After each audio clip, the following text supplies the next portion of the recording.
Good evening, Broncos country. We are live. But before we get started, let's give the stream a minute to settle in, to breathe, to get some oxygen. And we have all our platforms we want to get included in here. All right, and looks like we are good. Welcome everyone to another installment of the Orange and Blue View. I am one of your co-hosts, Ron White. On that side of me is my partner in crime. You know him. You love him as Dylan Vaughn Arts.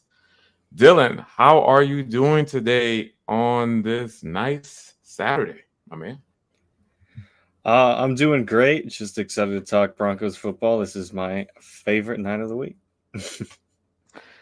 Yeah, it's always good to be here with you guys, be here with you, Dylan, and discuss our favorite topic, the Denver Broncos. And since the last time we spoke, Dylan, there's been quite a few things that have come up um, as far as news bits, but of course we'll get into that here shortly.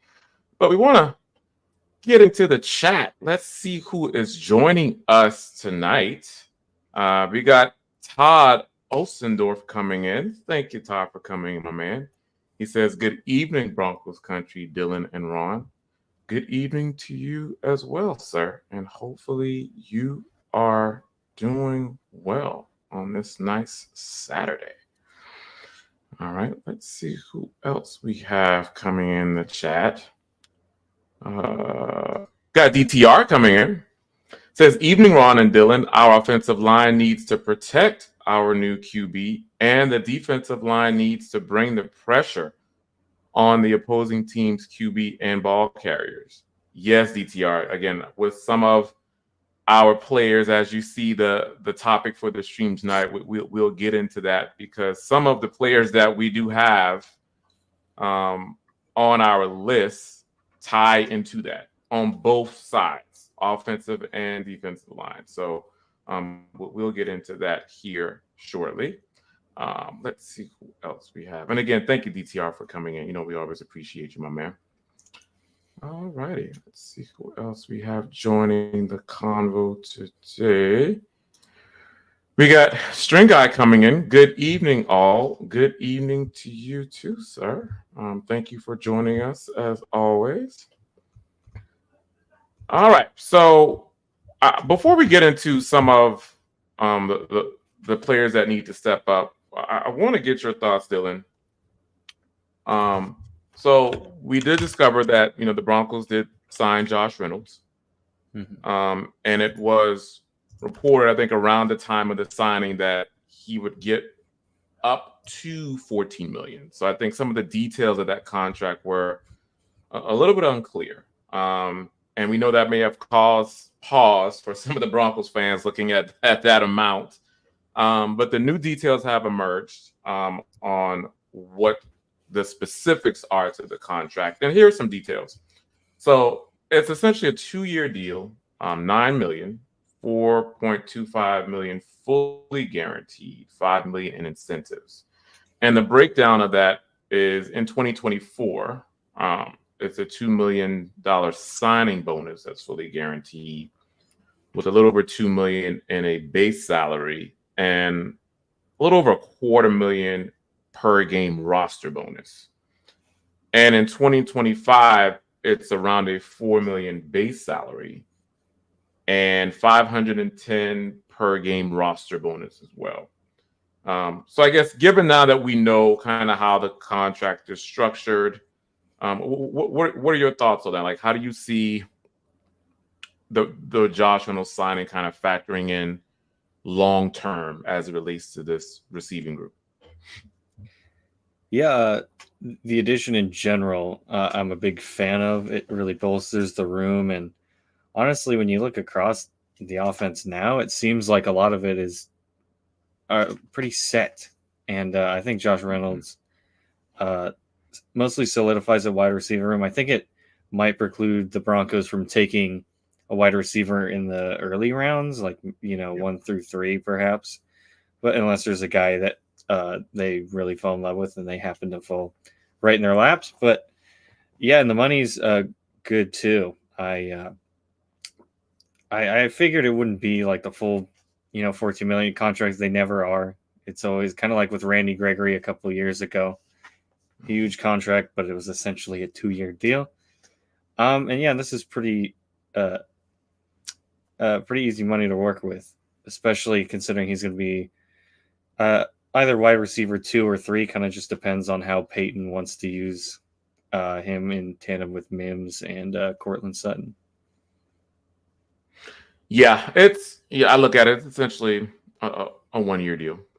The way how this contract is structured, a lot of it is obviously on the front end, so you'll see a lot of that money kind of front this year, and then if it doesn't pan out, it kind of gives the Broncos a little bit of leeway to move on from him in the 2025 season. And I'm like you, where I liked the signing.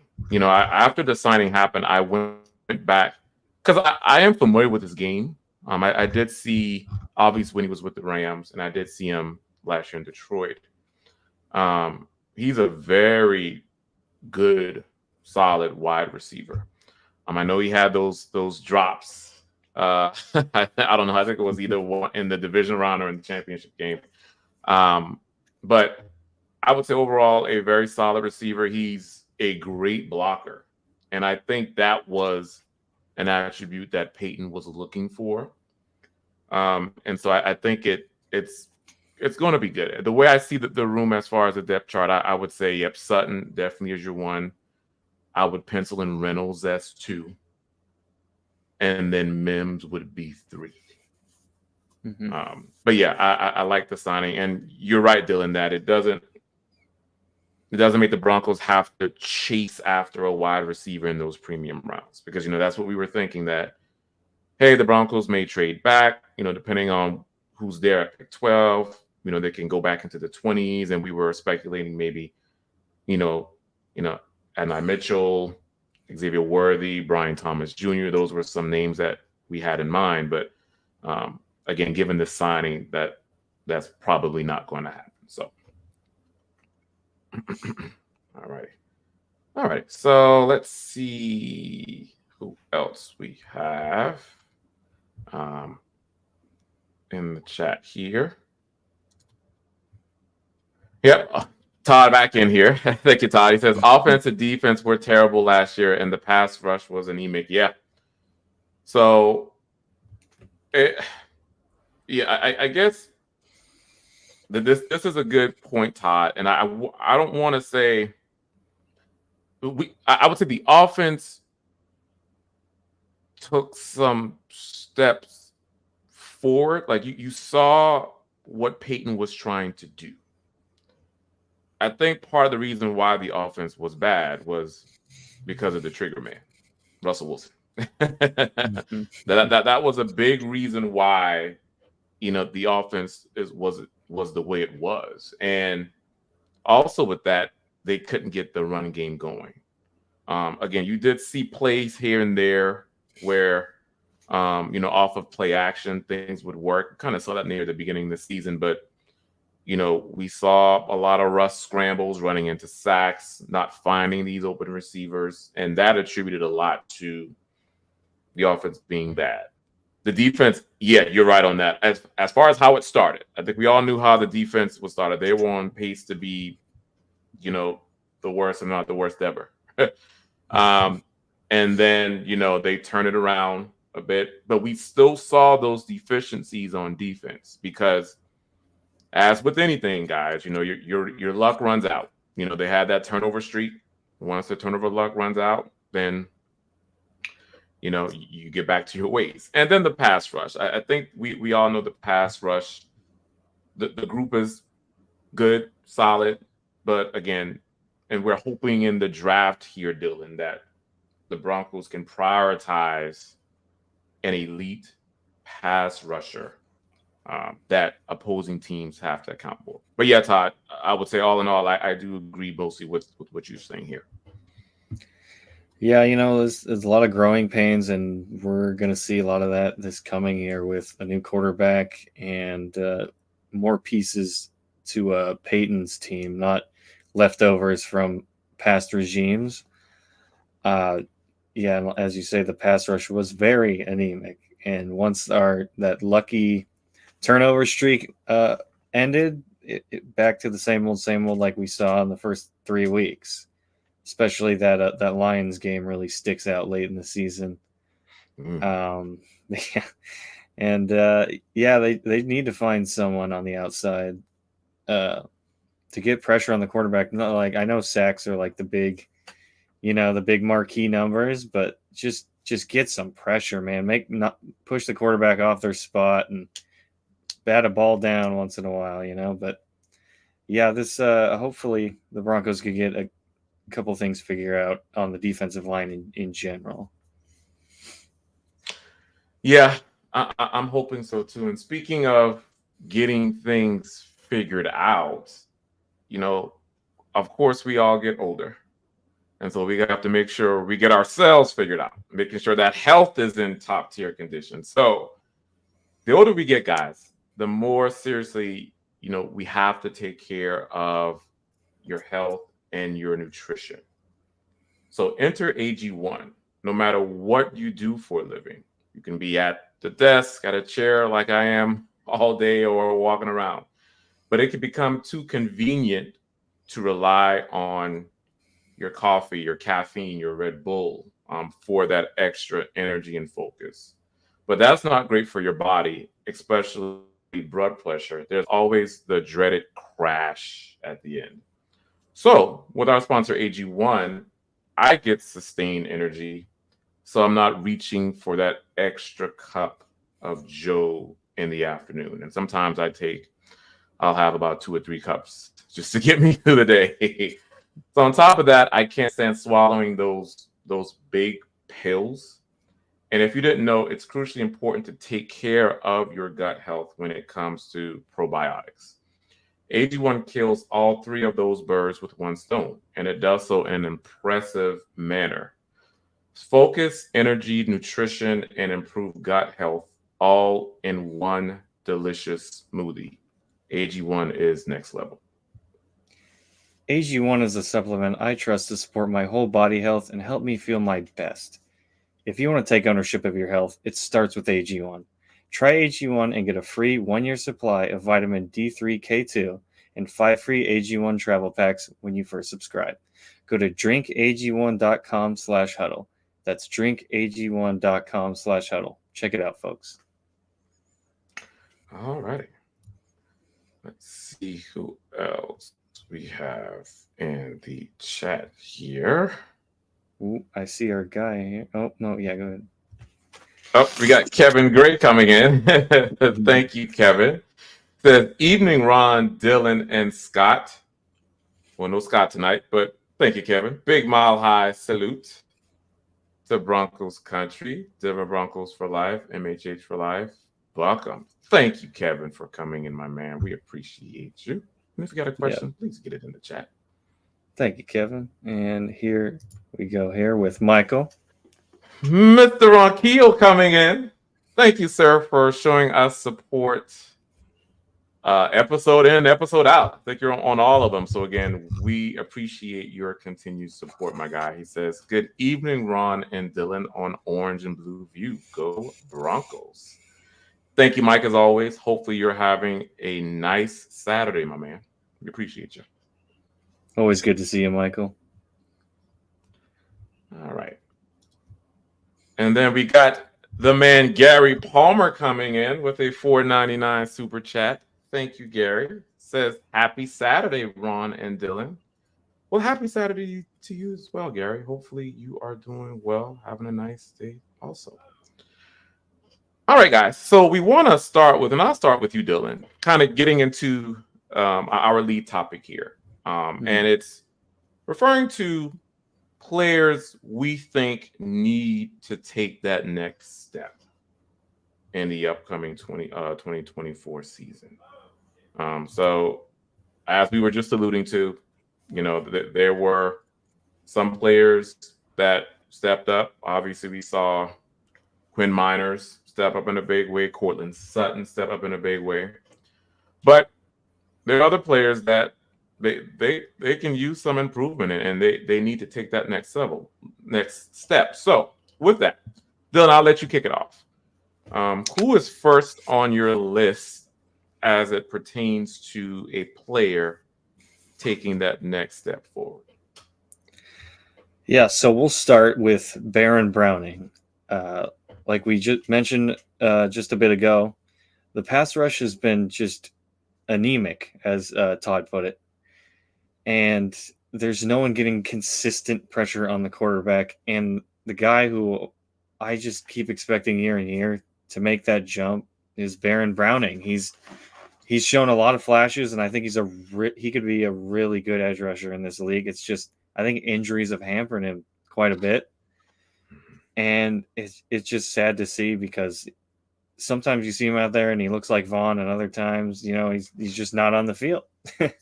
And especially with some of the dances I've seen him do, he tries to emulate Vaughn there a little bit.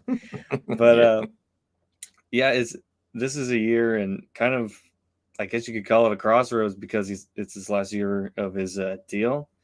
And I could see Barron or even Jonathan Cooper somewhere at that trade deadline, depending on where these guys are at. That maybe the Broncos don't want to play the comp pick game. Maybe they're going to look for an early return, and they might get traded, depending on how this thing all goes. Especially if they're not living up to expectations. Like let's get some younger guys in there if these guys aren't stepping up to the plate. Yeah, that's a good one. I've always had high hopes for Baron Browning. Watching him at Ohio State coming out, he was a phenomenal player, and I always envisioned him as that inside linebacker. And again, he did excel there, but I know we all had our question marks when the decision was made to move him to edge, but he's been very good as an edge player. But to your point, yeah, the injuries have not made him available to play. And, you wonder, hopefully he can stay healthy next year. And then you wonder if, drafting an elite edge player can kind of help Baron Browning out. You're right. It's that youth movement.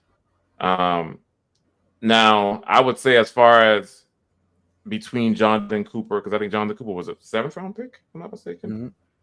Yep. So I don't know as far as the value, trading and what you're going to get out of him. But I think Baron Browning may have a little bit more value. But again, it's not being available on the field. Mm-hmm. Yeah. So I think that's the thing. But I'm curious to see with new talent coming in, and again, I'm not a fan of Drew Sanders moving to edge. With Drew Sanders now being moved to edge, how this is going to play out. Mm-hmm. But yeah, that's definitely a fascinating one. And again, I'm wishing him well. He's a great player. Yeah. Hopefully he can help with these guys on defense for sure. I always forget too that the Browning and Cooper were teammates when we drafted them. Both out of Ohio State. Yep. So yeah, mine is Mike McGlinchey. So according to PFF, number 69 for your Denver Broncos had 9 penalties, tied for 11th most in the NFL. 6 sacks allowed, tied for 15th most. 8 hits allowed, and 49 total pressures allowed last year.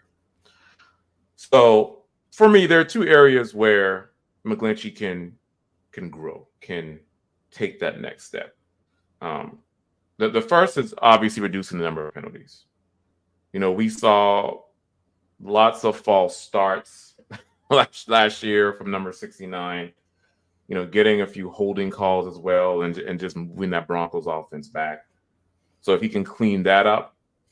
Also, we know what he can do as a run blocker. He's good in the run blocking. It's the pass pro that is a little bit concerning. So if he can hold up a little bit better in pass pro and a little bit longer, I think that'll help. And you saw there were a few games in last year where, I think it was with Max Crosby and Will Anderson. I think the Raiders game and the Texans game stuck out the most where, they were just giving it to him. They were giving it to Anderson. I'm sorry, to McGlinchey. So if McGlinchey can kind of clean those things up, to kind of help with the overall offensive line, I think that'll be a good step in the right direction for him and the team. Yeah, McGlinchey he was okay last season. He was injured a little bit, but we're so used to Garrett Bowles being the guy that kind of got all those holding calls, got beat. But now it's Mike McGlinchey, so it's never a bright spot, that offensive tackle for us, I guess.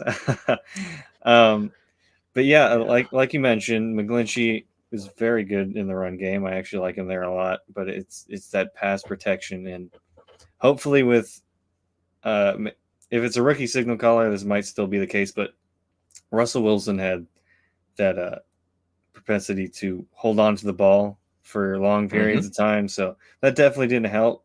But he also was letting guys through like a cowboy kicking through a saloon door or something. It was just, it kills me. But especially getting paid all that money. But yeah, if he can shore up his pass pro, hopefully maybe another year with Zach Strief, maybe that'll help him out some. And also maybe if we could get that run game going some more, take some pressure off him once those pass reps do come in. Yeah. Yep. So let's see who else we have. Oh, David Youngkin coming in. Thank you, David, for your support, my man. We appreciate it. He says all the other teams will have a good draft, but the Broncos will have a mediocre one. I want to make sure to say that, David. Again, I don't think it's going to be mediocre. I think, well, again, it really depends on. I think I guess how it starts off, Dylan, is going to kind of tell you a lot. And, if they stay at 12, and depending on who that pick is at 12, I don't know how the rest of the draft is going to go. But, again, let's say, I would say a successful draft, and, George Payton loves, more darts, try to get as many picks as possible. If the guys that there at 12 trade back, pick up that second round pick, and hell, maybe even keep trading back a few times throughout the course of rounds. So I would say, again, more darts to kind of fill in the roster, fill in some depth. I don't think it's going to be mediocre. With the teams at the front, obviously the top three, they're going to get their quarterbacks. I mean, they had the bad season, and that's why they're up there. They're in position to get their quarterbacks. But it's really going to be dependent on, again, David, kind of how it starts off and what they do at quarterback. Those are going to determine how this draft is. Again, I think quarterback will be addressed in the draft at some point. And again, I don't see it being mediocre. That's just me. Yeah, I wonder if, because I saw earlier there was a lot of talk of the trade up to 4 or somewhere up there, and maybe he's referring to that. But I mean, if you go up to 4 and get your quarterback, I wouldn't call that mediocre either. I'm sure you're gonna miss some draft picks, and a lot at that. But I mean, that's the optimism for the season, depending on who you like at quarterback. I'm not sure, but I don't know about mediocre. I think this is exciting. This is going to be where we really start to build up the team, and whether it's a trade up, a trade back, stay at 12, who knows? I think the intrigue going into the draft is actually very high. But we'll just have to see. It's Peyton and Peyton's second draft together. Yeah.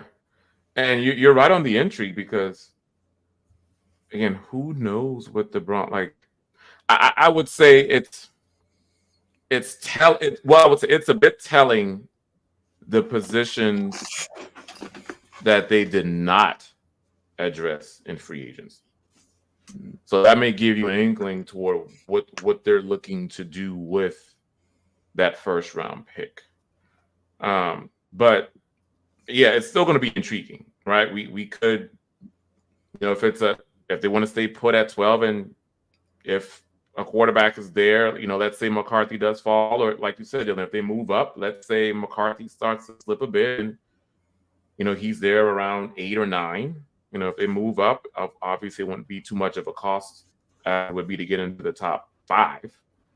I think that'll be intriguing because again, you're prioritizing getting your guy at quarterback.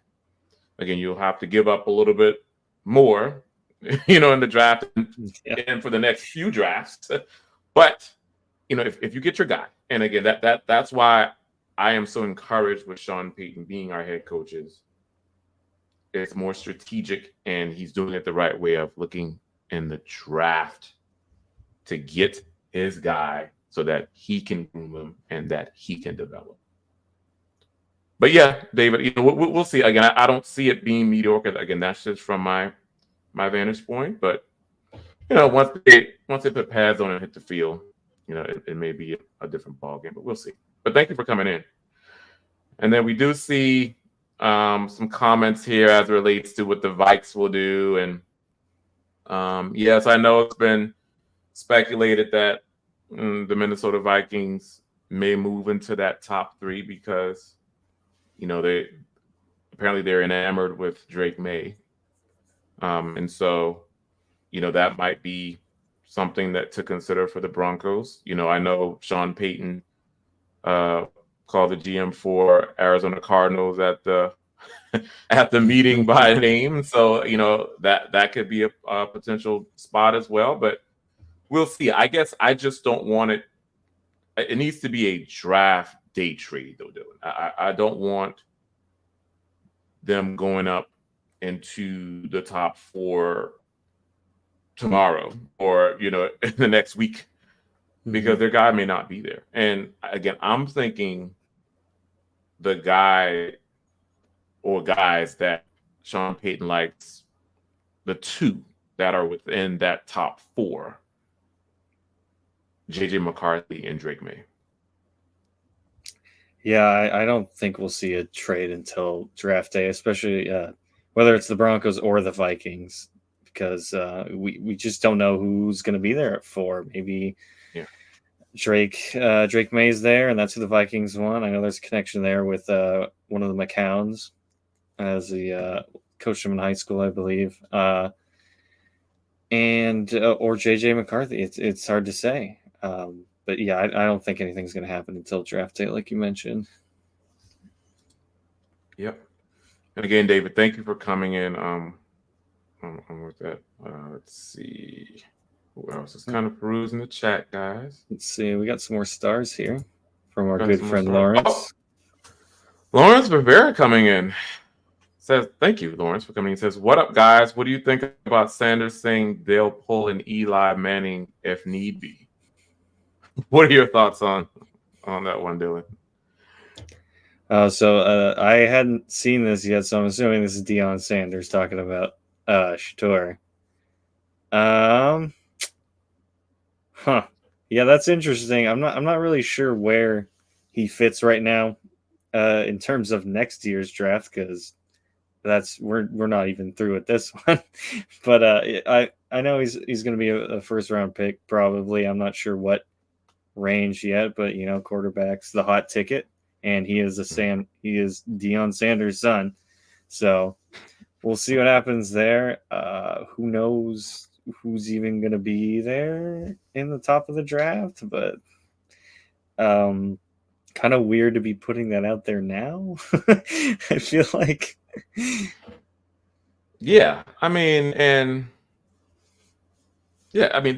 still has granted he did play okay this year, but I want to see what he looks like next year, Shador.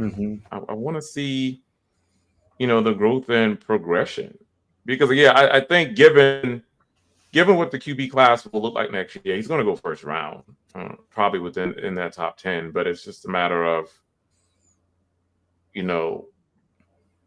kind of how teams view him. But yeah, I think I'm more so focused, Lawrence, kind of on, this draft, these quarterbacks here, because again, even if the Broncos can't get a May or McCarthy, Bo Nix is there, Penix, they're even. I think they're going to be some pretty good, prospects here, which Peyton can develop. But yeah, it's just. I just see it as Dion more so just talking, trying to, kind of get more spotlight there to, Shador. And again, I like what Shador did this year. Just a matter of we'll see how the season happens for the Buffs, and go from there. Mm-hmm. But yeah, thank you, Lawrence, for coming in. All righty, so let's get to the next player on your list that needs to step up. What do you have there, Dylan? Yeah, my next player is Javonte Williams, and obviously not very high expectations for last year, especially tearing 3 different ligaments in his knee. I didn't even expect him to be back till maybe halfway through the season. So maybe he pushed it a little bit. Maybe he should have sat for a while. Like, you still saw some of that explosiveness, but he just wasn't breaking tackles like he usually does, which, like I mentioned, to be expected. No one expected you to even be out on the field.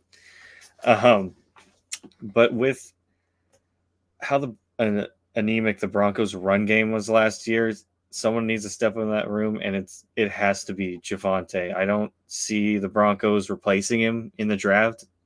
At least, that type of back, and then it just sucks because you don't know how he's going to be long term with that knee injury. I mean, we saw a similar thing happen with J.K. Dobbins, and I don't even know if he's on a team at the moment. He might. I think I saw that he's still with the Ravens. I think he was ready or back on for contact. At least I think that's what I read the other day. Yeah, so you just hope that knee injury isn't like degenerative and it just kind of screws up the rest of his career, because he was an exciting player to watch and we were just waiting for him to pop. But unfortunately, the injury bug that's kind of hamstrung the Broncos these past couple of years claimed him, and hopefully that he can step up, because if not this year, I think Sean Payton will be looking to move off him for someone else. Yeah, and that was, he's my candidate or nomination for the team comeback player of the year. If there was an award, you hit the nail on the head. When he first started out in Denver, just those explosive runs he would pop off. And it was just a great thing to see. And what made it so fascinating was, how he would have 3 and 4 defenders on him, and he was just dragging them. I think it was that game against the Ravens. I think he popped off. It was like a 20+ yarder down. I think it was into the red zone. And I think he had like 3 or 4 defenders just dragging them like on the back. And I was like, yeah, that's the Javonte I know. But yeah, it was just hard to come by this year. Like, just everything in the running game. Like you mentioned, there were a few plays where we saw a little bit of burst, but it wasn't taking off with those 9+, 10+ yard, what we're used to seeing. And yeah, I feel I hope that knee injury isn't, a sign of things to come. I would, now kind of being, even healthy now during this season, kind of having a year to kind of get his wings back under him. I hope he can kind of come back at least close to full form and try to make that work. But yeah, just the Broncos run game in general, Dylan. You're right. It was we saw P. Ryan, be more of just the pass catcher. Jaleel McLaughlin would come in and provide a spark every now and again, but it wasn't that consistent bruiser.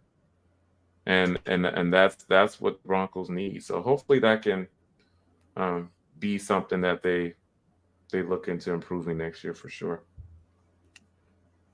All righty. So that's a good one. So mine, Marvin Mims. And I put Marvin Mims here, guys, just because we will expect his role to be expanded with the departure of Jerry Jeudy. Because essentially he's going to do what Jerry Jeudy was supposed to do. So last season, Mims, I would say it was although he wasn't used as much in the pass plays. But he did have 32 total targets, 22 receptions, 377 receiving yards, and that one receiving touchdown. And so I guess I'm looking for him to take that next step. Again, it's going to be, the way I see it is him being that wide receiver 3. And now entering year 2, he can, learn more. I know Sean Payton said he wants to use him more kind of within the fold of the offense, especially in that vertical passing game. So we'll see more. Hopefully we can see more of those plays. Also, he'll have Cortland Sutton, Josh Reynolds, Timmy P coming back from injury there to kind of mentor him as well. So I guess that's kind of where I want to see that step up, more of those plays. And again, I know it's not all on him. Obviously, Sean Payton kind of has to ingrain him more in the offense, but I want to see him take that level just as that vertical threat. Now, we know what he's going to do as a kick and punt returner. And now, with the new kickoff rules, that's even going to benefit him more. Mm-hmm. But yeah, I would like to see more of those deep shots to him, kind of using him in the screen game as well. Kind of growing into that Z receiver type role. Clean up those fumbles a bit, because I think he had 2 fumbles last year. So clean that. But I'm all encouraged for what he did last season, but I just kind of want to see him grow as that vertical threat. Yeah, Sean Payton mentioned at the Combine, I believe it was, that now that Jerry's gone, that Mims is going to take over that role, and that's exciting for this offense. What we saw from Mims in that Washington Commanders game is what I want to see for like 90% of the year. Just those deep bombs, man. He's got that speed, and they just need to let him use it, especially if they get that single high coverage. It's over. It's a done deal. Just got to get the ball to him. Hopefully, we'll see who's under center. That's going to matter a little bit. It's a quarterback dependent position, and we'll just see how he fits in this offense as the wide receiver 3. Whether I think he'll be switching from outside in the slot. I think he'll get moved around, and we'll see probably see the dreaded jet sweep a couple times. Hasn't really worked for the Broncos in recent history, but any way to get him touches is only going to benefit this offense going forward, no matter who's under center. Yes, most definitely. All righty, let's go back to the chat and see who else we got popping in. We got Roy Osborne coming in. Thank you, Roy. Come in, my man. We appreciate you. He says, "Good evening, Ron and Dylan. Please, no more Bo Nix talk. He's not the answer." So, Roy, I'm curious to know your rationale as to why you don't think Nix is the answer. Now, is Nix my favorite? No. But again, you have to look at prospects, their style of play, and the NFL teams and the offense personnel and the schemes and such that they're running. You kind of have to look at it in that context. And because again, that's how these teams are going to look at it when they, when again the combine and the pro days, obviously they're looking to see, how they throw, things like that. But the scouting process is year round, and that's where Sean Payton, and he's going to trust his scouts to kind of look at that film and do more of that thorough analysis. And again, you may not be the biggest fan, or you may not think he's the answer, but all that matters is if Sean Payton thinks he's the answer. And I think, again, given how Bo Nix plays, from what we've seen at Oregon, and what Bo Nix has even said himself, he can read coverages, he can do checks at the line of scrimmage, he can go through his progressions, he knows where the open receivers are, and that's in a Sean Payton offense. That's what you got to do. That's what you have to know. So again, I don't think it's more about, we don't think he's the answer. And again, we can only tell, if the Broncos if he's drafted anywhere, and kind of how he plays on the field. But I just think, given what Sean Payton is looking for, again, those attributes, as I just alluded to, Bo Nix fits his style of play and what he expects of his quarterback. Well, joke's on you, Roy. You brought him up, so we're going to talk about him. But yeah, I like Nix. I think he could fit in this offense pretty well. Obviously, we've us and other hosts have talked endlessly on, his what he's good at, what he's not good at, the arm strength thing, his age, which I don't think it's more about like, oh, he's too old to draft. It's more like, oh, it took him a little longer to click, which, it's hard to say what his ceiling will be, but it tends to be a little lower when it takes him longer to click. But we'll see. But who knows? Every prospect is different, and I think Nix has the athleticism. He has good enough arm, and like I've mentioned before, I like him. I don't love him. I prefer some other guys, but are they attainable? Who knows? And we'll see what Sean Payton thinks. Teams typically have guys they like, before the combine. They have an idea of like where they want them, or where they would grade them. And after pro days and the combine, they're like, okay, we can kind of confirm, yeah, we have this guy as our number 1, number 2, number 3, whatever. And we'll just have to see if Sean Payton loves him enough to take him at 12, or if he trades down. That means, I like you, but I'm willing to, pass on you for right now because I don't think you're a perfect fit. It's right. Yeah. Or if there's a need that he thinks needs to be filled, and Nix doesn't completely fit the profile of a quarterback that he wants. But yeah, I'm not going to say he's not the answer, because no one knows if any of these quarterbacks are the answer right now. Yeah. Right. I mean, Caleb Williams may not be the answer for Chicago. Jaden Daniels may not be the answer for the Commanders. Drake may not be the answer for New England if he ends up being the QB for New England, or if Minnesota comes in and tries to swoop him in. So again, we don't know with these prospects. Again, they're only going by what they go by with every year, right? The film and how they do at the combine and the pro days and things like that. So, but we'll see. Again, I see what you're saying, Roy, in a way where Nix may not be your guy. I get that, but at the end of the day, it's our head coach's call. But again, thank you, my man, for coming in. Then we got Keith coming in. Brugman says, Josh Reynolds' contract details tell me we can get a wideout. If Reynolds ends up on the practice squad, he takes very little to be on the roster. Keith, I don't think Josh Reynolds is going to be on the practice squad.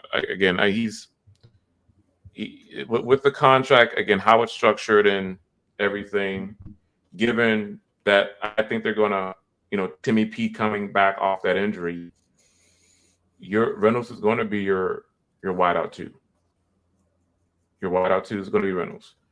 But I'm with you that, yeah, it doesn't preclude the Broncos from drafting a wideout. But again, it's just not going to be in these premium rounds. So don't look for the Broncos to trade back, as I mentioned, and get an Xavier Worthy or trade back and get a Brian Thomas Jr. They may look into that round 4 or 5 realm if a Luke McCaffrey's there, something like that. Which I've seen a few mocks. I think I just put a mock on Twitter X today, so you guys check it out. Have some interesting comments on that one, which we can get to time if we get time. But yeah, again, it's just none of those premium rounds, Keith. I think that's what Dylan and I were saying. But yeah, later on in the draft, if a receiver's there that Peyton like, sure. I'm pretty sure they can grab them, but just not those premium rounds. Yeah, unless they really fall in love with a guy, like I mentioned before, and they just happen to fall in their lap in round 2 or 3, depending on if they trade back and get a second round pick. They could certainly still take a guy. It just really depends on. It's just not as urgent of a need right now. It's more of I wouldn't say luxury, but it's definitely not a priority anymore. But like you mentioned, yeah, he won't be on the practice squad. He's going to be wide receiver too in this offense, and that's a good thing. He's a great blocker. He's really smooth with his routes, and he was a sneaky good weapon for Jared Goff with the Detroit Lions. I believe he had around 600 yards, and it was 8 to 10 touchdowns somewhere in there. And while the yardage is less than Judy, the touchdowns definitely isn't. So that's just a help immediately. And I think he's just got a good attitude for the locker room as well, especially being on a couple teams and having to fight his way up to finally get more reps. Yeah, and can come in and, with his experience, because I don't know if he's at the 30 mark yet. If not, almost. He's 29. He's either 29 or 39. Okay. So again, coming in, and helping out, Mims and some of these younger receivers like Jalen Virgil coming, so it's a good signing overall. But again, Keith, thank you for coming in. We appreciate you, my guy. And then we got DTR. Oh, we got Phil. Before we get DTR, we saw you, DTR, but we're going to get to Phil first. Phil McLaughlin coming in. Thank you, Phil. He says, good evening, Ron and Dylan. Really hoping to see Javonte get back to his potential. Hashtag Buckham, hashtag MHA for life, hashtag Go Broncos. Yeah, Phil. And again, I don't know if you caught us several minutes ago because Javonte was on Dylan's list, but I think we're all hoping that he does. Him coming out of North Carolina, and his first year in Denver, it was a sight to see. And even if he can get back to 80% of that, I'll even take 70 or 75% of that. I think that'll really help this team overall. We know it'll help the run game, but just kind of we want to see that explosion from him again, because again he was brought in. He's been known to be that power back, that bruiser, that first, second, and sometimes third down back. And so if he can get back to what he once was, I think that'll help this team go a long way. But yeah, again, thank you, my man, for coming with your support. We appreciate it as always, Phil. Yeah, we want his explosion to come back, and we just need someone we know can punch it across that first down or the goal line with 1 to 3 yards to go, and hopefully with a full off season to just focus on football and not rehab, that'll jumpstart him back to where he was, or even like you mentioned, 75 to 80% of where he was, because even a 75 or 80% of Javonte is still pretty damn good. Yep. Sure is. Sure is. Yeah, Phil. It's the only time will tell. We hope he can get back to where he was. And again, my man, thank you, Phil. We always appreciate you coming in.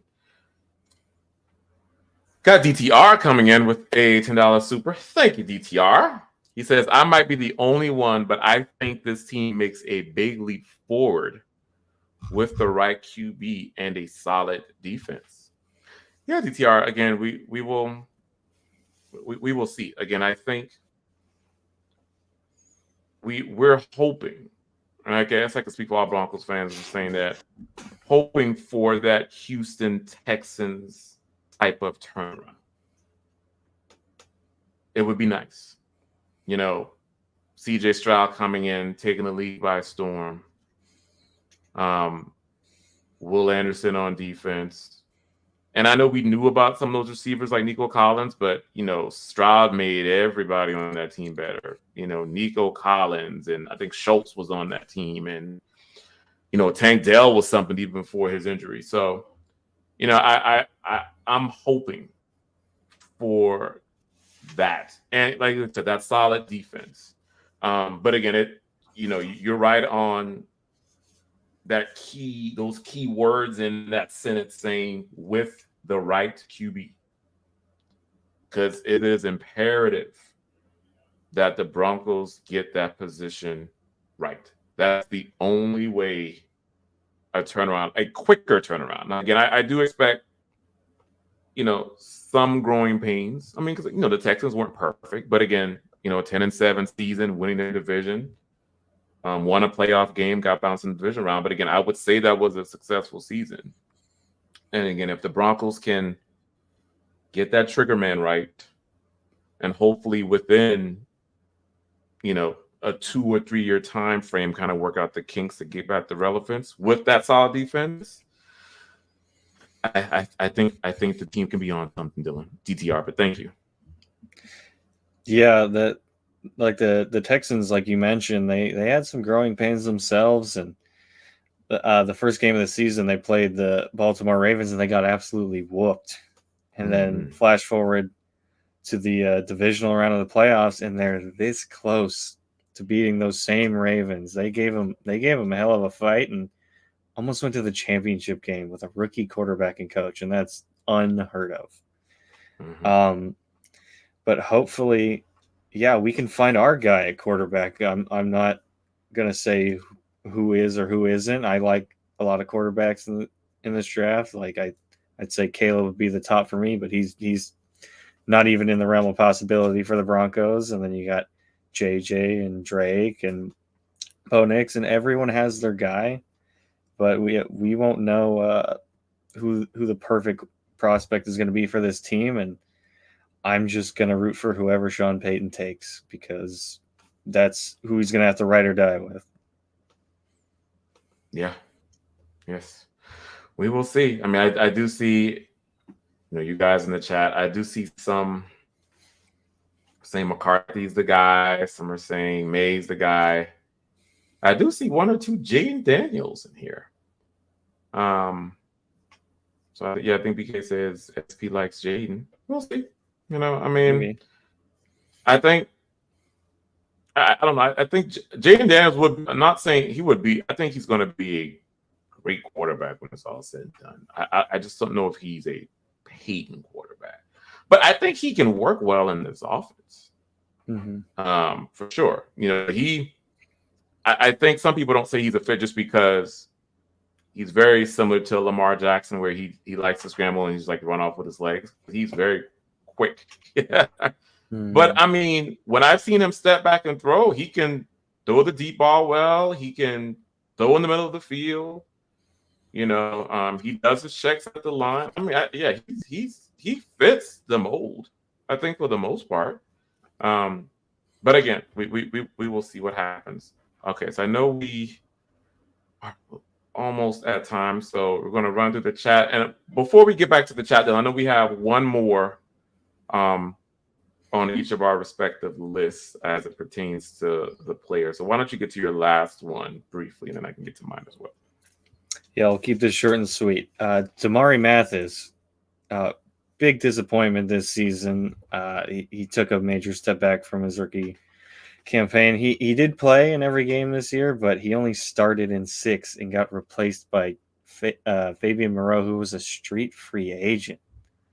He just looked lost over there on the outside. I don't know if it was because VJ came in or what, but he was just getting picked on, and it seems like offenses just figured him out from year 1 to year 2, and hopefully for him it's a sophomore slump. If not, Riley Moss is going to take his spot, or maybe another rookie who comes in, or I believe Steven Nelson, who was he a Texan last year? Yeah, he's been linked to the Broncos. So if he doesn't shape up, he's going to get shipped out. Yeah, the drop off, it's crazy. That his rookie season, and again, I know he started off shaky in that rookie season, but he came around, and last year was just so disappointing. And you saw it from the first game with the Raiders. You saw just Jacoby Myers, just yes. And I just hope he can, but the team is very high on Riley Moss, Dylan, and I think you can't get any worse. Moss can come in and hopefully be the other outside to Surtain, but we will see. If my thing is, if he doesn't cut the mustard this year, then he's gone. He's going to be gonzos. But let's see if he can turn the corner. Let's see if he can kind of get back somewhat to the production he was providing in that first year. And my last, I want to keep mine brief as well. Mine, Zach Allen. So when you look at the numbers for Zach Allen, they were actually not bad. I mean, it wasn't a bad showing. They were about 38 solo tackles, tied for 11th in the NFL, 7 sacks, and a forced fumble. But I think it's the consistency with Zach Allen. And then we didn't see him really kind of take off until a little bit more than midway, kind of near to the end. That's when we start to kind of hear his name. So if he can kind of be more that consistent pass rushing presence inside that we know of him to be, and then of course with the D-line helping out, with the tackles penetrating that run, I think that'll kind of help the defensive line as a whole. But want to hear, kind of want more production, more consistent production from Zach Allen for sure.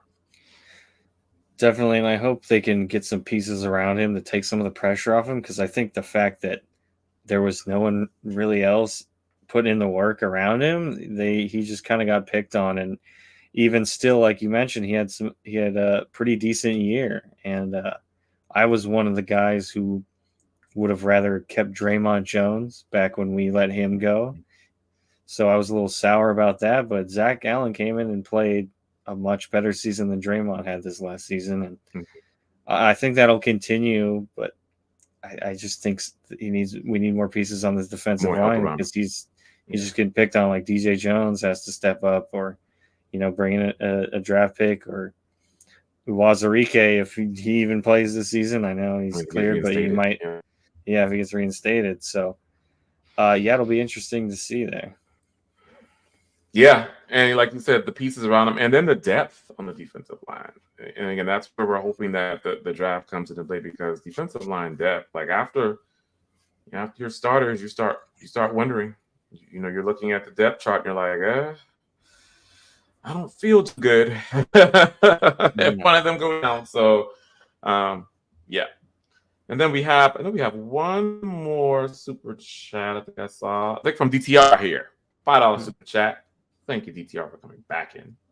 He says, Mims has underrated speed. It takes him very little effort to get to full speed, and he takes big strides with consistent hands. He is a legit weapon. Yes, DTR. And that's one of the things you saw on tape at Oklahoma.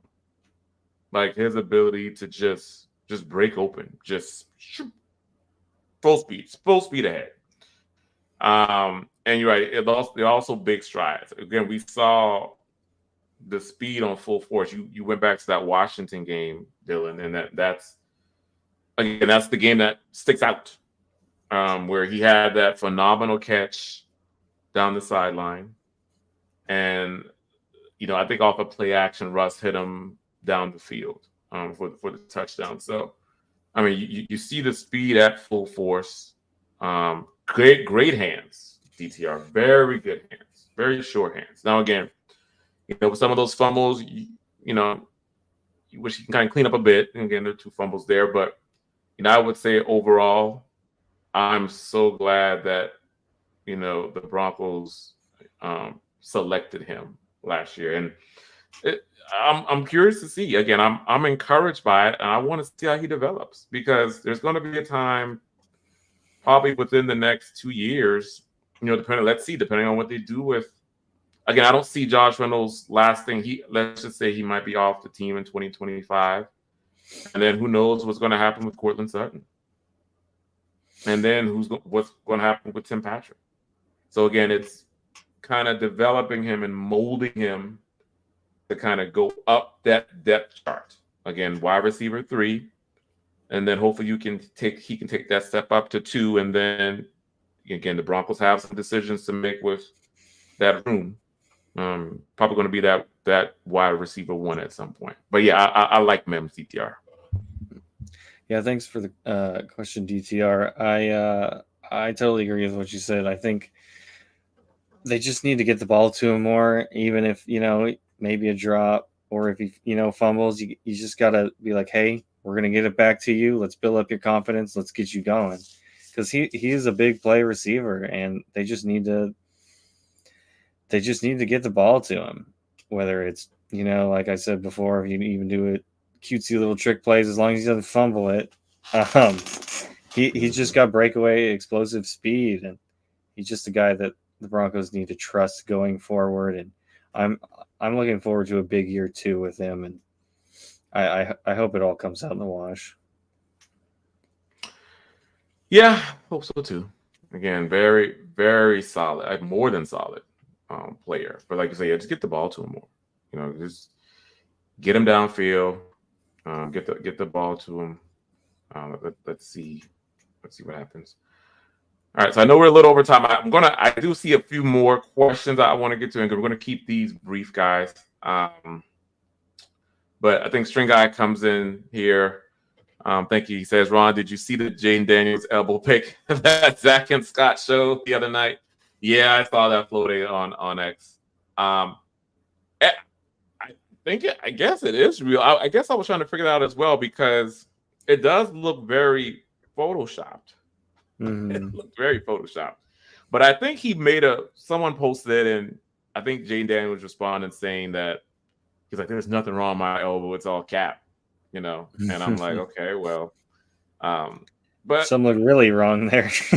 Yeah, something looked good. Something didn't look right at all, because the way that was, it was kind of made my elbow hurt. A little bit weird, awkward looking. But I mean, I saw his pro day, and looks like that wasn't a factor. I mean, the guy was great. I saw from Jane Dan, it was good. He and Malik Neighbors, man, they're some. LSU's known to have those QBs, i.e. Joe Burrow, i.e. Jamar Chase, and i.e. Justin Jefferson. So you may see the same with this class: Jane Daniels, Malik Neighbors, Brian Thomas Jr. But yeah, we'll see. But yeah, it did look a little weird. Again, I don't know kind of what to believe. But I don't think it's really going to affect them that much, at least from what we saw on the pro day. So I think we would have seen more about it if it was a real concern to this point. Right. Yep. All right. And then one more. And then again, thank you, String Guy, for coming in. What wideout would you like to see us get, and in what round? So I have 2 of them. And again, these are more later rounds. So I'll start with my preference. If somehow they think to trade back and get one, I do like Xavier Worthy. I do like Brian Thomas Jr. Later rounds, I'm looking at. I also do like Lad McConkey. Lad McConkey is he's a crisp route runner. Very aware, as far as, just being available and catching the ball. So he would be a guy that I would also want the Broncos to target. And then my two later ones, I mentioned one earlier, Luke McCaffrey, and then Brandon Rice is also another that would do well in this offense. And I don't know how late Rice will be there. Maybe fourth round. I could see Luke McCaffrey probably being fourth round. Probably being in the fourth round. Brandon Rice in third or fourth. I would target with him as well. But yeah, Todd, those are the ones that I would want to see the Broncos try to target in the later rounds. Yeah, I totally agree with you there. Luke McCaffrey, especially. Let's get another McCaffrey mile high. I think he's got a pretty good teacher in his dad there, And Xavier Leggett is another guy I really like. He's good. He's good. He's good. Yeah. Good. And one that I'll just say really quick that I like late, like sometimes A3, Cornelius Johnson out of Michigan. I think he's got a good side. Like, he's not super refined in his route running, but he's super athletic, and I think he'd be worth a shot on day 3, someone they could develop. Yeah, those are good ones.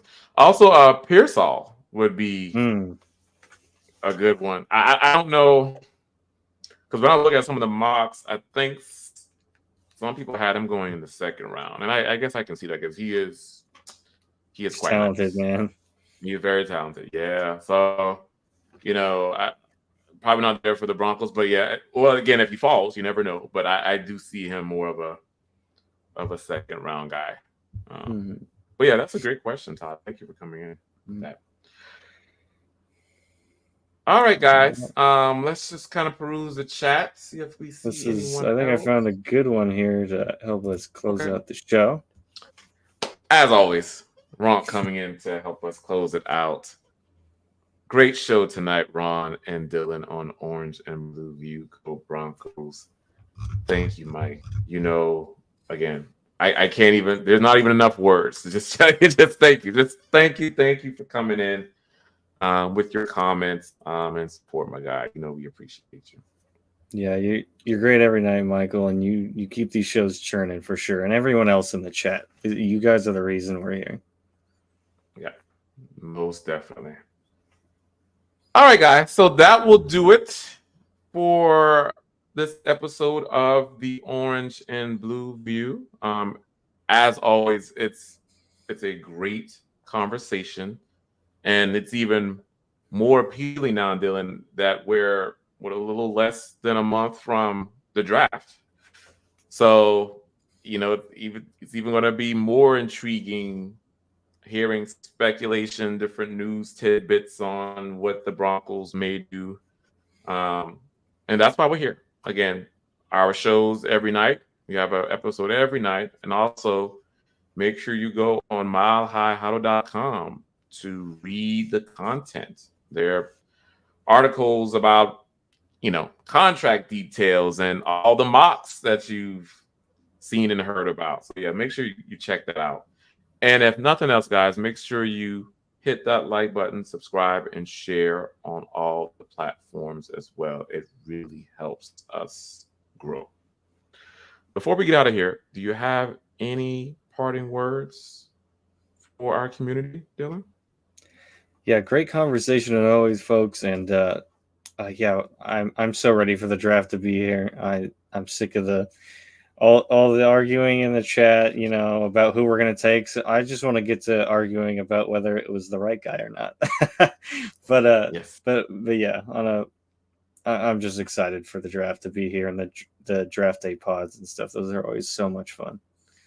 Oh yeah, the war rooms. Yeah. So I know more details will come out about that, but yeah, again, that night one is always, you always want to know who that first pick is. Like, who are the Broncos going to take in round one? Well, obviously we didn't have that last year, in the past few years, because the whole Russell Wilson thing. But now we have a first round pick, so it's going to be exciting. It's going to be exciting.